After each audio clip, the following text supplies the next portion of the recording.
मैं Savita JBT GGMS PS Sarhol block Gurgaon आपको बताना चाहूंगी कि निपुण हरियाणा मिशन के अंतर्गत हमारी कक्षाओं में कितना सकारात्मक परिवर्तन आया। क्लास में एंटर करते ही ये क्लास एंट्री रूल्स दिए गए हैं। उसके बाद बच्चों का अटेंडेंस चार्ट है जिस पर बच्चे डेली आकर अटेंडेंस लगाते हैं। ये बच्चों का बर्थडे चार्ट है और ऊपर कुछ मैजिक वर्ड्स दिए गए हैं। यहाँ पर गवर्नमेंट की तरफ से दी गई मैथ्स और हिंदी की कॉम्पिटेंसीज लगाई गई हैं और सीआरपी जो कि अभी गवर्नमेंट की तरफ से 13 अप्रैल को भेजा गया है। यहाँ पर बच्चे डेली आकर डेट और टाइम सेट करते हैं। उसके बाद हमारे निपुण लक्ष्य लगाए गए हैं। ये हमने बोर्ड को लेबल दिया हुआ है। उसके बाद टाइम टेबल सेट किया गया है। यहाँ पर बच्चों और टीचर की अचीवमेंट्स को लगाया गया है। ये हमारा एक ऐसा वर्ड ट्री है जिसके अंदर से बच्चों को वर्ड सिलेक्ट करने होते हैं और वो उसके ऊपर सेंटेंस बनाते हैं। ये हमारा क्लासरूम रूल्स का चार्ट। ये है हमारी ईवीएस की दीवार जिस पर ईवीएस से रिलेटेड बहुत सा स्टडी मटेरियल पेस्ट किया गया है। जैसे सबसे अट्रैक्टिव मटेरियल ये है जिसमें बताया गया है things we get from plants, जिसमें बच्चों को रियल ऑब्जेक्ट्स को चिपकाकर दिखाया गया है कि हमें प्लांट से कौन कौन सी चीजें मिलती हैं, जिससे बच्चों को अच्छे से ध्यान रहता है और उन्हें बहुत ही सुंदर ढंग से सीखने को मिलता है। इसी तरह से transport chart, vegetable chart, good food, bad food, parts of body, इसी तरह से पार्ट्स ऑफ प्लांट्स और इसके साथ साथ कुछ जो फेस्टिवल्स हैं, दुशहरा, हरियाली तीज आदि को भी दिखाने का प्रयत्न किया है। साथ में सेंस ऑर्गन्स और बहुत ही अट्रैक्टिव ढंग से हमने टाइप्स ऑफ वेदर दिखाने का यहाँ पर प्रयत्न किया है। इसी तरह से सेव ट्रीज से रिलेटेड और सभी सिलेबस से रिलेटेड चीजें यहाँ पर। हमारी इंग्लिश की दीवार जिस पर हमने शुरुआत अल्फाबेट हाउस से की है। उसके बाद बहुत से साइट वर्ड्स लगाए गए हैं ताकि बच्चे न्यू न्यू वर्ड्स सीख सकें। उसके बाद हमने फ्रूट्स नेम, डेज नेम और अपोजिट वर्ड्स को बहुत ही अट्रैक्टिव ढंग से रिप्रेजेंट किया है जिससे बच्चे इन्हें खुशी खुशी सीख पाते हैं और रिवाइज कर सकते हैं। उसके बाद हमने और भी साइट वर्ड्स यूज किए हैं। उसके साथ साथ मैजिक वर्ड्स को अच्छे ढंग से रिप्रेजेंट किया है ताकि बच्चे इसे अपने डेली रूटीन की लाइफ में यूज कर सकें। उसके बाद कुछ इस तरह के चार्ट भी बनाए हैं जिस पर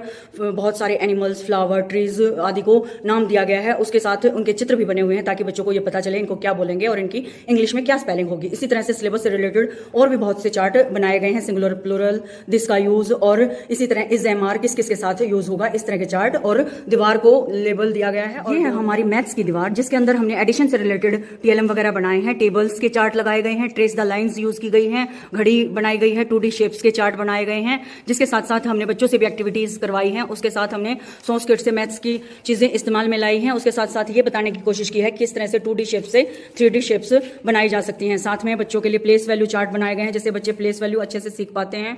एडिशन से रिलेटेड और भी एक्टिविटीज कराई गई जिनको यहाँ पर पेस्ट किया गया है। सिलेबस हमने सबसे पहले वर्णों को बड़े ही आकर्षक ढंग से प्रस्तुत किया है। उसके बाद स्वर और व्यंजन के गुलदस्ते यहाँ पर लगाए गए हैं, चित्र चार्ट दिए गए हैं जिस पर बच्चों को पंक्तियां बोलनी होती हैं। उसके बाद हिंदी वर्णमाला लगाई गई है और बच्चों को प्रथम ध्वनि से बोले जाने वाले शब्दों को दिखाया गया है। उसके बाद सिलेबस में विलोम शब्द और पर्यायवाची शब्दों का अभ्यास भी करवाया गया है। इसके साथ साथ 12 खड़ी के चार्ट का इस्तेमाल विभिन्न मात्राओं का उचित ज्ञान कराने के लिए यहाँ पर कराया गया है। कुछ ऐसे चार्ट भी लगाए गए हैं जिससे बच्चे रीडिंग स्किल डेवलप कर सकें और खिड़की पर ऐसे वर्ण लिए गए हैं जिनको बच्चे अधिक समय तक अच्छे से ध्यान रख सकें। कुछ चित्र चार्ट ऐसे भी लगाए गए हैं जिससे बच्चों को शब्द और वाक्य का अभ्यास आसान लगता है और विलोम शब्द बहुत ही अट्रैक्टिव ढंग से प्रस्तुत किए गए हैं।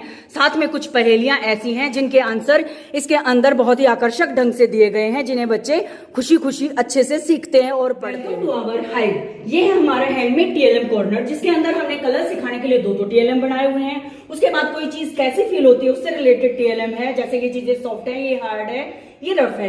ऐसे ही एक अट्रैक्टिव टीएलएम ये बनाया गया है जिसमें बच्चों को स्वर पहचानना होता है और स्वर की मात्रा वाला शब्द छांटकर इसके अंदर डालना होता है जिससे पता चलता है कि बच्चों को मात्राओं का ज्ञान हुआ है या नहीं। ये वेजिटेबल टोकरी है जिसमें बच्चों को पहचानना होता है कि मिट्टी के अंदर कौन कौन सी वेजिटेबल्स पैदा होती हैं और उनको यहाँ टोकरी में पहचान कर रखना होता है। उसके बाद ये है हमारा शब्द पहिया जिससे 2 अक्षर के शब्द बनाना बच्चों को सिखाया जाता है। पुल्लिंग और स्त्रीलिंग का भी बहुत ही अट्रैक्टिव टीएलएम बनाया गया है। ये स्टिक्स के माध्यम से नए नए वर्ड सिखाने का टीएलएम जिसमें चित्र भी इस्तेमाल किए गए हैं। मैथ्स का बिफोर, बिटवीन और आफ्टर का टीएलएम बहुत ही अच्छा बनाया गया है। इसी तरह से और भी टीएलएम जैसे मात्रा चक्र, एक्शन वर्ब्स, घड़ी और रियल ऑब्जेक्ट से जुड़े हुए टीएलएम भी बनाए गए हैं। ये हमारा लाइब्रेरी कॉर्नर है जिसके अंदर बहुत सा स्टडी मटेरियल अवेलेबल कराया गया है। इसके अंदर बहुत सी स्टोरी बुक्स हैं, बच्चों के सिलेबस की बुक्स हैं और पहेलियों की बुक्स भी हैं। बच्चे यहाँ पर शांति से आकर अपनी जिज्ञासा के अनुसार बुक उठाते हैं और यहाँ बैठकर शांति से पढ़ते हैं। ये हमारे स्टूडेंट्स एक्टिविटीज का बोर्ड है जिसके अंदर हम वीकली जो बच्चों से एक्टिविटीज करवाते हैं उनको यहाँ पर सिलेक्टेड एक्टिविटीज को पेस्ट कर देते हैं और दूसरे बच्चों को मोटिवेट करते हैं कि आपको इस तरह की एक्टिविटी करनी है जो कि यहाँ पर टेस्ट की जा सके और उन्हीं के बेसिस पे star of the class select किया जाए।